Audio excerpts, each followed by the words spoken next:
Welcome back to Generals and Napoleon, episode 66, Napoleon Bonaparte, the Emperor himself. Before we begin, I'd like to remind all of our listeners that if you'd like to support our podcast, please go to patreon.com/Generals and Napoleon, where you'll find ad-free content and bonus content.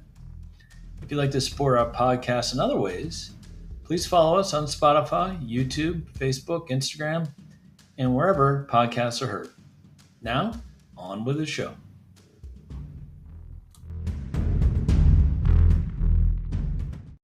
We have a very special guest on the line for this episode, one of my favorite authors, the great Andrew Roberts. How are you, Andrew? On top form. How are you, John? I'm very well, very well. Thank you so much for joining the show. Not at all. I'm very impressed with your show. I think it goes into just exactly the right amount of detail. I think you get great guests on. I really enjoy listening. Oh, well, thank you for saying that. When I started the show, I promised myself I would never do a Napoleon-only episode because I thought his marshals and generals and all of his opponents were just as interesting. But guess what we're going to talk about today? Well, yeah, but we can also talk about his opponents and his marshals. You know, it doesn't have to all be about him. Sure, true. Yeah, no, I'm just very excited. And for those of you not familiar with Andrew, first of all, he has a great book called Napoleon: A Life, which I've read multiple times. I highly recommend. But Andrew has written a number of books on a number of different subjects, correct? Yeah, I've written 20 books now. There was one rather misconceived novel, but the other 19 are all history books or biographies. Very well. And if you want to find Andrew's books, you can go to any independent bookstore. We like to keep those places in business and keep them going strong because they are very important, correct? Oh, vital. Absolutely vital for writers as well as readers. Indeed. So let's jump in because we know Napoleon's life can be quite detailed. You've published, like we just discussed, a wide range of books on different time periods, on topics such as Churchill, Hitler, King George III, President Roosevelt. Why does Napoleon really stand out to you? Well, he's such a giant, isn't he? He's somebody who's had as many books written about him, by which I mean his name appears in the title or the subtitle, as there have been days since his death. Which gives you a sense, both of obviously how nerve-wracking it is to try and write yet another biography of him, but also quite how important he is, quite what a influence he's had on European and world history. And so he is somebody who sort of draws the attention. He's certainly drawn my attention ever since I was about 10 years old. And my dad took me to watch the Great Waterloo film. I have been fascinated by this man. So when I had the opportunity actually to spend 6 years visiting 53 of his 60 battlefields and writing about him, I jumped at the chance. All right. Well, I think that's a good explanation. I myself, I was a history teacher for a little while and I taught world history, but one day at, like you said, a local bookstore, I picked up a used copy of David Chandler's Campaigns of Napoleon. Wonderful book. Oh my. And I couldn't put it down. I was sitting on a beach and I just read it for 5 hours straight. And I said, oh my gosh, I got to learn more about this, you know? And from there, I kind of just touched off my interest in the subject. I watched your famous debate with Adam Zamoyski on YouTube, which has over 800,000 views as of this recording, on the idea that Napoleon should be called Napoleon the Great. And it's just fantastic. I contend that he doesn't need the moniker. Some people just need one name, like people in music, like Prince, Madonna, Beethoven, and Mozart. Why is Napoleon such a divisive subject? It seems people either like him or hate him. There's not a lot of in between on him. No, that's right. In England, we have the expression Marmite. He's Marmite, which is a food, a bit like Vegemite. I don't know if you have that in America. I do. And the advertising people for Marmite have the slogan, "You either love it or you hate it." And that's, as you say, it's quite true of Napoleon. I think it's quite clear why people can love Napoleon, and I'm sure we'll go into this. But I think the reason people hate him is for slightly misconceived views. It's because they very often, certainly this is true of British historians, especially British historians who grew up in the shadow of the Second World War, to to essentially get Napoleon wrong and to see him as a kind of proto-Hitler figure, Hmm. which Hmm. which he absolutely was not, and Right. on so many levels was not. And yet, because he was a dictator, of course, we tend to, and we do it the whole time with history, I'm afraid, we tend to try to see people in the past in the light of things that have happened since their deaths, Hmm. which is a pretty sort of moronically stupid thing to do, frankly. And we're going to be very angry once we die when people do it to us. True. But nonetheless, it's a scourge, especially a scourge of the modern way of looking at the past.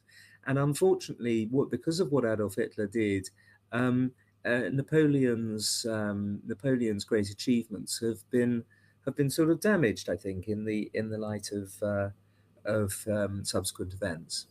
Yeah, I agree. I think David Chandler had a great quote on the comparison, and it was something like it it could be nothing could be more flattering to Hitler than be to compared to Napoleon, and nothing could be more odious to Napoleon than be compared to Hitler, which I thought So nailed it. true. And also, I mean, look at Winston Churchill. You kindly mentioned that I was the biographer of Churchill.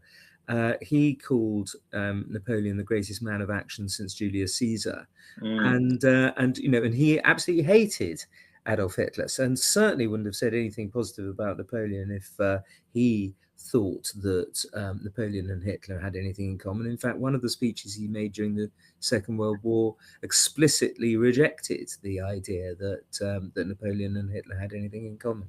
Regarding Napoleon's biography, obviously that's a long thing to get into, but what do you think is the most remarkable thing about his career? I'm kind of torn on this. People have different opinions. I just think that his accomplishments at such a young age were the most impressive, especially coming from almost minor nobility, almost nothing, to the relative backwater that is Corsica. Please forgive my Corsican listeners for me saying that. But what do you think is the most remarkable thing about his career? Well, that's certainly one of them. Actually, I was in Corsica earlier this month on a trip to Corsica and Elba, and and that's certainly one of them. Mm-hmm. Um, I mean, to be a general by the age of 24, to have won the Battle at Lodi when at the age of 26, to be Mm-hmm. first consul by 30. I mean, these are incredible things. But greater than that, it strikes me, is the success that his great reforms had, the endless, massive reforms, especially the ones between 1800 and 1805, when he essentially managed to keep the best bits of the French Revolution and discard all the mad and nutty and vicious ones. Right. That really, for me, that 1800 to 1805 period is the period of incredible success. And of course, actually, it's also a period of peace. Which Yeah. you know, of course he was a conqueror. Of course he was a soldier. You know, I visited 53 of his battlefields, so I'm under no illusions about that. But it's the things that he built, the things that lasted. You Right. know, once Waterloo was over, all those battles essentially are dead and buried. But the things that carry on, like the Code Napoleon that carries on in the Rhineland until 1900 and forms the basis of European law today, these things really are what he called the blocks of granite. Mm-hmm. Yeah, I agree. Napoleonic Code, getting France in order after basically a decade of disorder, definitely, I think, are notable achievements, especially for a young man. Yeah, and the education system, the Sorbonne, the Légion d'honneur, the Banque de France, the Cour de Comte, you know, you name it. It's just one amazing reforming thing after another. The architectural and infrastructural things that he built. The man was an absolute dynamo Yeah, of reform, administrative reform, economic reform, you name it. He was able to change his nation and subsequently Europe. And when his armies marched into places, he would impose these reforms, and sometimes they went down well, sometimes they didn't, but they were impossible to ignore, and they really changed the way people lived. indeed.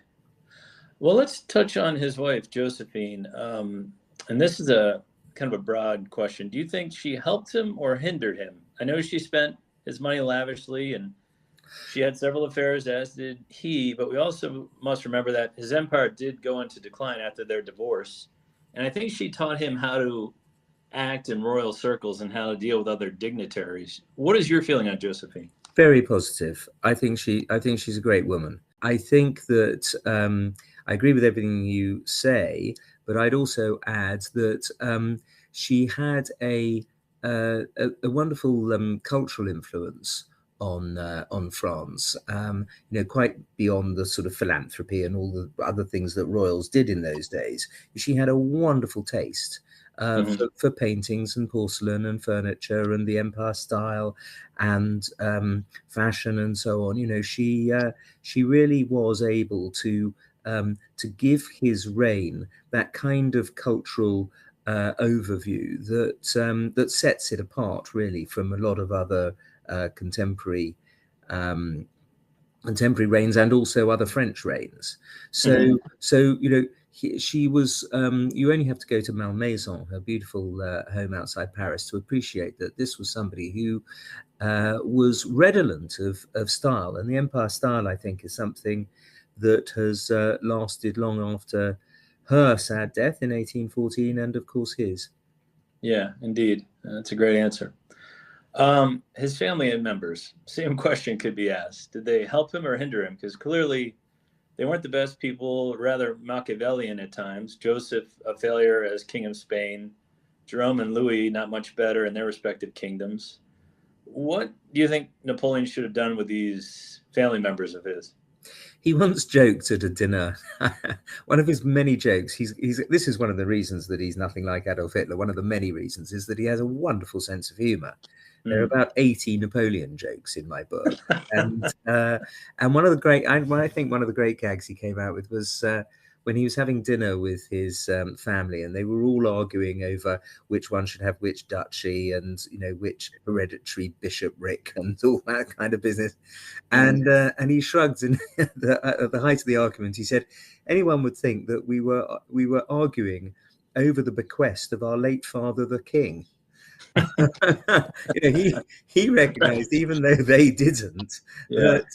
that it was all down to him, that any of them were anything more than, as you say, minor aristocracy. In fact, one of the things that is very noticeable in Corsica is that house in Ajaccio is it's a very nice house in the middle of the city. It's not the old city. It's not terribly far away from the cathedral where his great uncle was Archbishop, Cardinal Fesch.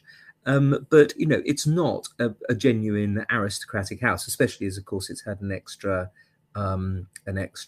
story built onto it since he was born there in 1769. So you have this family that, yes, it's got aristocratic escutcheon, or at least it got hold of it pretty quickly when Napoleon's father, Carlo, recognized that he could get free education for his children, military schools in France. But, they were not. Corsica doesn't have an aristocracy in that sense anyway. Nobody was a true aristocrat in Corsica, because that's not the nature of and the topography and the history of the island.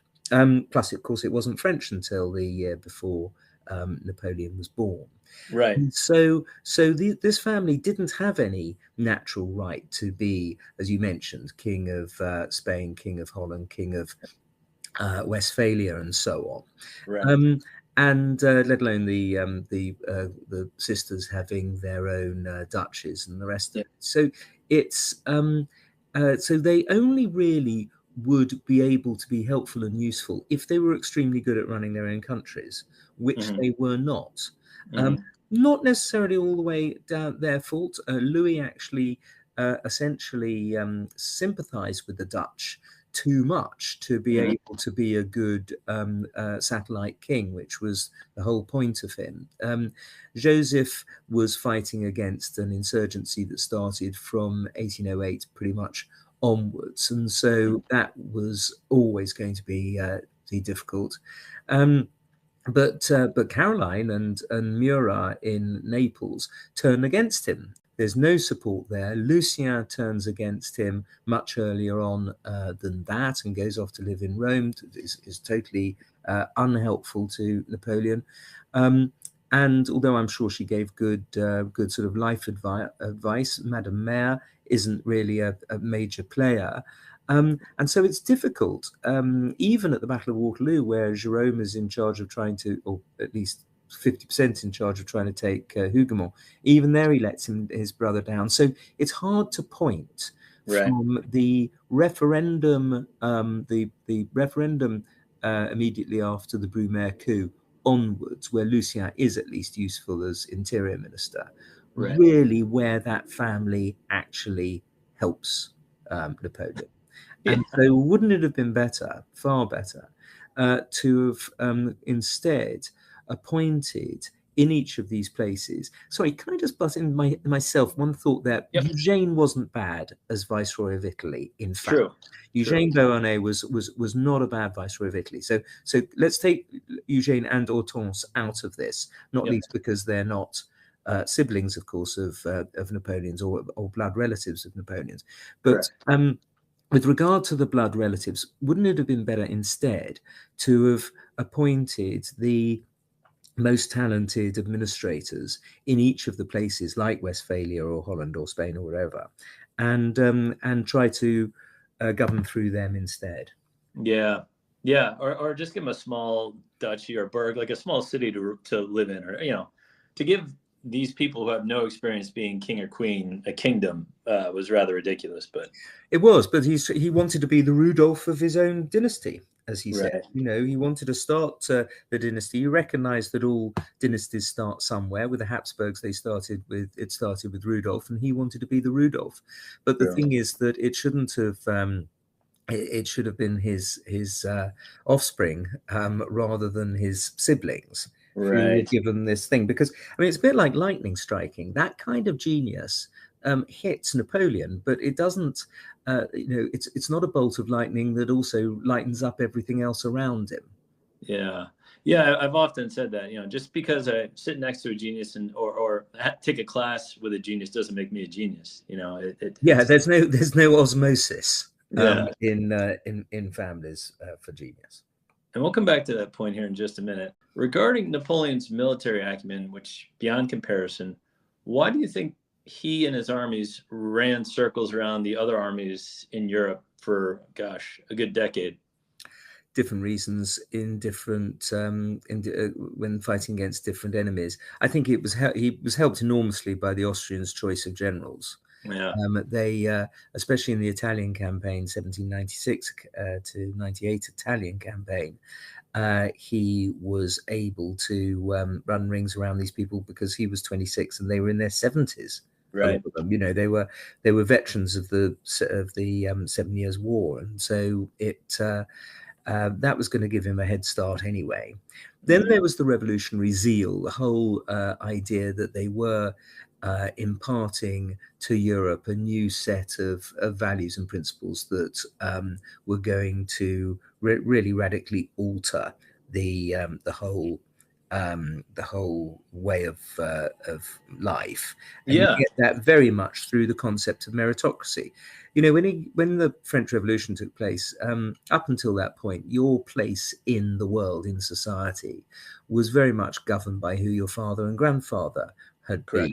been. Yep. Whereas with Napoleon, you look at those 26 marshals, and half of them are the sons of barrel coopers and innkeepers and domestic staff and so on. They're working class people who have Right. shown through their merit, through their bravery on the battlefield, through their capacity to to show leadership, um, that they can get to the top.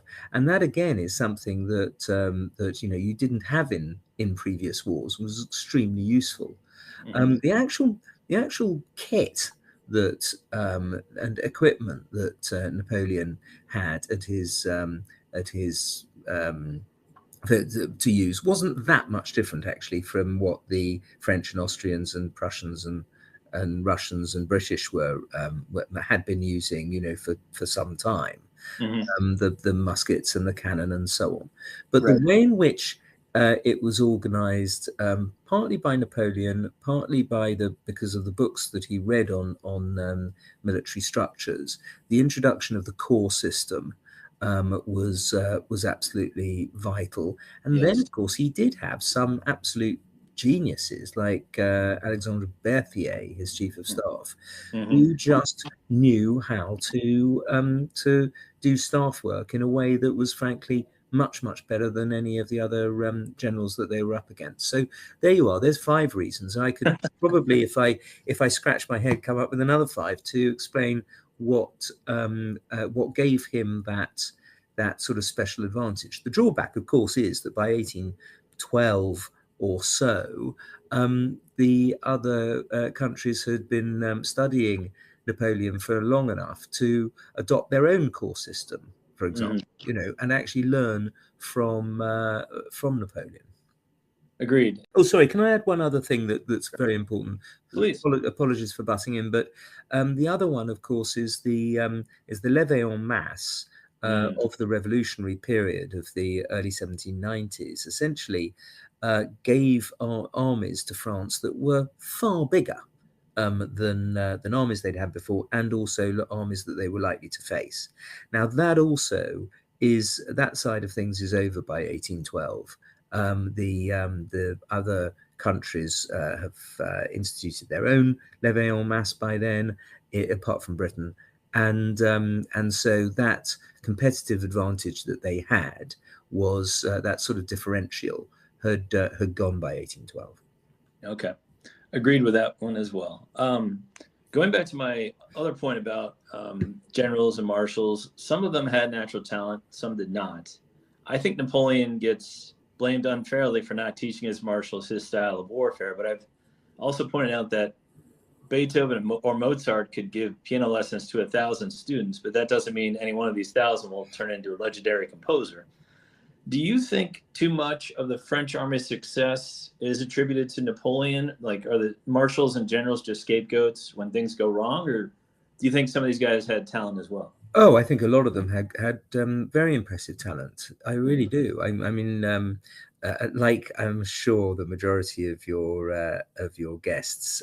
For me, Marshal Davout Of course. is the great exemplar. I Mhm. think he was up there with Napoleon's own capacity as a general and a commander. Mhm. Um, Marshal Ney, tough as old leather he was. It's possible that he might have got PTSD by the end, being in charge of the rear guard in the retreat from Moscow. But up until then, he was fabulous. Mhm. And what they all had, Poniatowski, of course, as a cavalry commander, was really very special. As was Murat. Um, Mhm. you know, these guys, they of course had learnt their trade long before they ever met Napoleon. Mhm. And even the middle ranking marshals, Augereau springs to mind, were extremely useful soldiers. Mhm.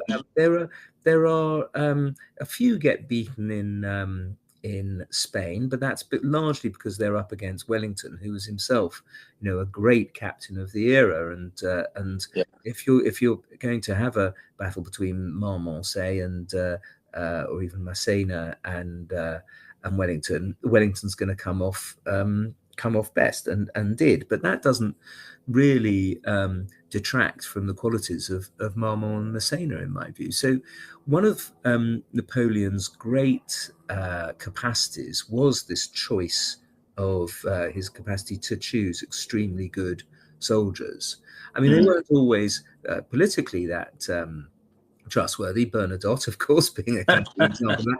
And another problem was that he didn't always have them in the right place at the right time. He did when they were shooting across Europe in 1805 to fight the Austerlitz campaign. But obviously, 10 years later, it would have done him much better to have left Soult back in Paris and to have had Davout on the battlefield of Waterloo and many other, and perhaps not given the battlefield commandership to Ney on the day of Waterloo. But by that stage, for political reasons and because of his 1814 abdication, he had far fewer marshals to work with. Indeed, yeah. Well, I want to talk about the empire's high points and low points. Let's start with a high point. Do you think, and I'm going to give you a number of options to choose from. I can tell you right now. Sorry, can I just butt in and just please go right ahead and just say Tilsit? Tilsit, okay. Tilsit's the apogee of the empire. It's the moment, where it doesn't get better than this. He's essentially befriended Alexander I. He's defeated everyone. He hasn't made the series of tragic errors that start in 1808 in the Iberian Peninsula. He's done all his, or at least instituted the vast majority of his reforms. His marriage is happy, or at least he's got loads of mistresses, but nonetheless, and we're in a real state where the whole dynasty looks as though it's going to be rock solid, and it's a wonderful moment for him. Yes, the Battle of Trafalgar has meant that Britain is uninvadable, but I think it pretty much was not going to be invaded once he had moved his armies across to fight the Austerlitz campaign anyway. So 1807, Tilsit. Sorry to butt in, but no worries. That's the great moment.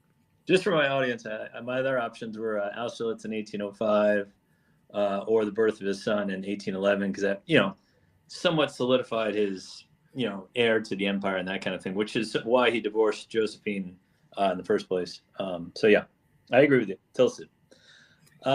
We'll now move on to low points, and if you want to jump in and tell me which no, give me a series. I feel a bit guilty about having jumped in last time. So give me your low points. My God, there are enough of them, aren't there? So clearly, his invasion of Portugal and Spain were a bad idea. Then he followed this up with a disastrous invasion of Russia in 1812.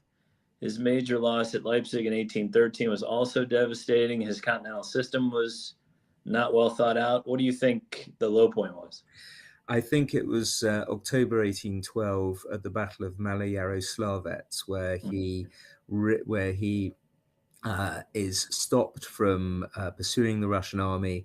He has to take the dogleg back via the battlefield of Borodino, and the winter is closing in. He's suddenly realizes that actually he needed more time to get from Moscow back to Smolensk than it took him getting from Smolensk to Moscow. And although he planned for that, after Malo-Yaroslavets, it is pretty much downhill all the way. Yes, of course, you're right about Leipzig, but for me, these are, and of course, the 1814 campaign and the abdication and so on, 100 days. You're replete with a whole series of low points. The meeting with Metternich, of course, also in Dresden is a very low point. But they all start from the catastrophe in Russia, and the catastrophe in Russia doesn't start until Malo-Yaroslavets. Agreed. Yeah. I think from that moment, it was all downhill. There was nothing he could do to save the empire because, the winter showed up, the Russian army showed up, and he lost a large chunk of his army right there. Huge. Yeah. I mean, over 500,000 men. Yeah, which is impossible, and horses, of course, as well. You've got to remember the horses because it's just as difficult, really, to replace them. So you have a situation after that where he just doesn't have the cavalry for big encircling movements. Now, that's not to say that he can't fight some extremely impressive battles. Look at the 4 victories in 5 days in the Champagne region in the March of 1814. But equally, that doesn't stop Marmont from surrendering Paris, later on the following month. Yeah. Yeah, in April 1814, he's exiled to Elba and lives there quite peacefully for a while. But against long odds, he famously returns and places himself back on the throne in 1815. Do you think if he'd won at Waterloo that he might have kept his crown, or do you think the Allies were determined to get rid of him once and for all? I think from that decision they took on the was it the 13th of March 1815, where they declared him an outlaw, Mm, at Vienna, made it perfectly clear that yes, even if he had won and pushed Wellington back to the Channel ports, and we had some kind of a Dunkirk 1940 style evacuation in 1815, right. he would still have had to have faced about 350,000 Russians that were on the march and 150,000 Austrians, and one only has to look at that 1814 campaign to realize that yes, he can win victories, but he can't win them forever. And once Paris has fallen once, it's not impossible that it'll fall again. So he's pretty, the chances of a Bonaparte dynasty ruling in France are pretty much dead from the declaration of him as an outlaw in the March of 1815 onwards. Good answer. Well, he's exiled again in 1815 after Waterloo, this time to St. Helena, an island essentially in the middle of nowhere. What do you think his last years were like? I know clearly not happy, but what do you think those final few years were like? I think they were necessary for his myth, the St. Helena years. He also, of course, burnished his myth by writing the best-selling book of the 19th century. Memorials of St. Helena are absolutely essential for the burnishing of his sort of myth, the story of his epic. But my God, were they depressing for him? Of course, especially after in 1817 he's got cancer. But the early, even before that, I mean, the moment when he actually sees the cliffs, and I've been on a ship that came into the harbour in St. Helena from exactly the same direction, and you have these huge cliffs, sort of 400-500-foot cliffs, and he said, I wish I'd stayed in Egypt.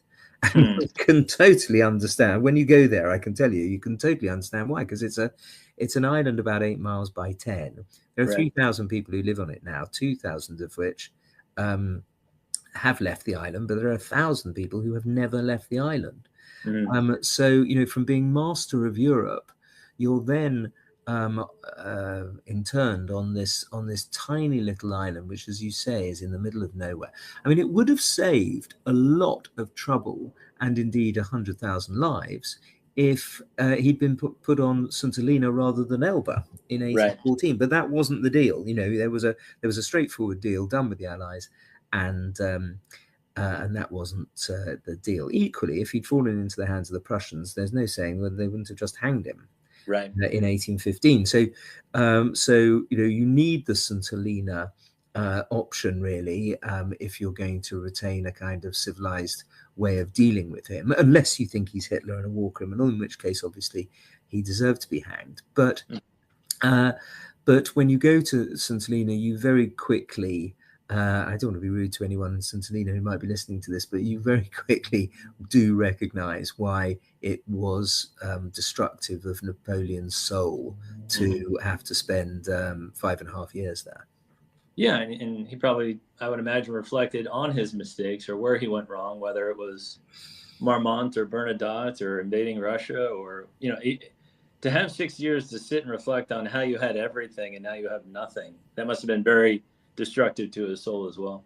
Well, yes, and you see that, of course, from the Memorials of St. Helena, but he doesn't blame himself at any stage. There isn't. Yes, of course, he had he had long moments in which to think about where it all went wrong. But what he didn't use those moments in order to go, oh damn, I wish I hadn't invaded the Iberian Peninsula and Right. Russia at all. You know, there isn't that level of self-criticism. There's a good deal of self-pity Right. in that, but there's very little in terms of an actual recognition of having made mistakes. There's a lot about how unlucky Waterloo was, for example. Hmm. But very little. I mean, there's not a word about the fact that Wellington was an extremely good soldier, and they were very well dug in, and they had chosen their position very well, and the Anglo-Allied army performed excellently, and his cavalry charges didn't, and you know, none of the squares broke, and all of this kind of thing. There, if he had had a deep, maybe he did personally understand that it was partly his fault, but it wasn't going to fit into the Napoleonic myth to admit as much. Hmm. Well, he passed it there, I believe, in 1821. What do you think his legacy is, though? That's a tough question. It is, yeah, because and not least is it being battled over constantly. You know, in France today, the left want to see somebody who justified war crimes in Haiti, which he did do, and who kept women subjugated by the Code Napoleon, which he also did do. The right look at some of those things that we were mentioning earlier, the Banque de France, the Légion d'honneur, the ways of ruling France, the administration, saving France from the massive inflation, imposing law and order when there was virtual, you know, civil war in the countryside, ending the reign of terror so that 40,000 people who'd been guillotined, you know, that stopped under him. So did mob rule stop under him. Hmm. You know, you have a literature and art, a culture that was vibrant under him. There are just so many examples. When you go on your romantic weekend to Paris, you're going to probably cross over one of the 4 bridges that he built. You know, the reservoirs there, the sheer ability to sort of grip a nation that was in massive crisis, and the Directory was profoundly corrupt and incompetent, and instead you create a legacy that has lasted and will last, I think, long beyond the carpers and the critics and the people who quite wrongly see him as having anything in common with Adolf Hitler. You know, when his troops went into cities, they opened up the ghettos and they freed the Jews and they gave them social and economic rights. Precisely the opposite, of course, of what the Nazis were doing when they went into the ghettos. Right. Right. Yeah. He is a contrast and compare and conflicting character. Like yeah, he did some good things. Yeah, he did some bad things, but on the whole, I think he made France better than it was when he got there. That's right, and also it's very important, you know, this thing that he's a warmonger. Well, we've already mentioned the Iberian Peninsula and the 1812 campaign, and he was responsible for both of those. But those were 2 campaigns out of the 7 wars of the coalition that were fought between the outbreak of the French Revolution in 1815, and you know, the Allies were responsible for the other 5. What's he expected to do in 1805 when Austria invades Bavaria, France's ally? Of course, he has to go to war. He has to go to war in 1800 over Austrian implications in Italy. The Allies pick the fight with him in 1813 and again in 1814, and then they declare him an outlaw in 1815 after he has been. He returns in triumph and sits down and eats Louis XVIII's dinner at the Tuileries. You know, I mean, out of the 7 wars of coalition, he's responsible for 2. The Allies, who understandably want to destroy this fresh wind of meritocracy, especially the Ancien Regime style countries of Prussia, Austria, and Russia.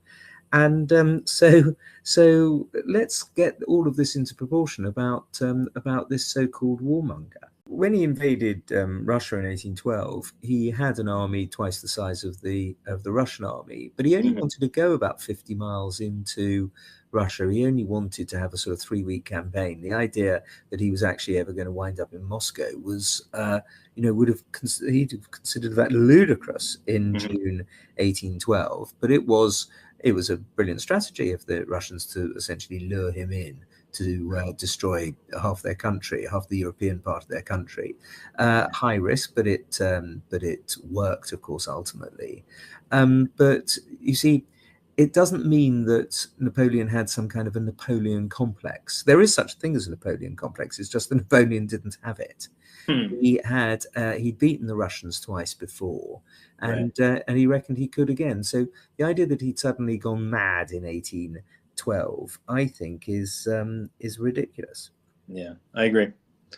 Well, thank you for that, Andrew. That was fantastic. I learned so much in our chat there, and I think that's why there's so many books written about this man. He's just fascinating, and I hope you write some more for us on Napoleon if you have time.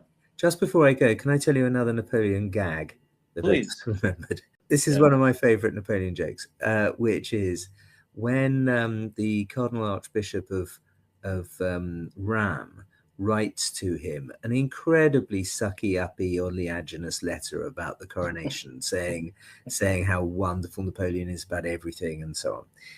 Napoleon writes on the top right-hand corner of the letter, which is where he gave sort of notes on what to do with this kind of with incoming correspondence. He said, "Please, can you pay?" Can't remember. Was it 3,000 francs to the Cardinal Archbishop out of the theatrical fund? A bit too theatrical in his life. Exactly. He was being over theatrical. Yeah, there's times where he can be funny, even on the battlefield. He told Murat to take off some of his flamboyant uniforms and put his regular officer's uniform on. I know when Marshal Bessier was injured, he was joked that he was the only man that could make his guard cry. And Juno as well at Acre, where the cannonball comes and flicks sand into everyone's faces. He makes a joke about that as well. It's can you imagine having the coolness, the sheer sort of savoir-faire of to be able to make jokes during a battle? Yeah, no, that's impressive. Well, again, if you'd like to learn more about Andrew Roberts, please check out his books. I recommend starting with Napoleon of Life, but he has a fine list of books to choose from. And Andrew, I appreciate your time. Thank you so much. I'm actually going to Waterloo tomorrow morning. I take visitors around the battlefield occasionally. So when I get to the top of the Lion Mound, I will think of you. Please do, and we appreciate you coming on the show. Thanks very much.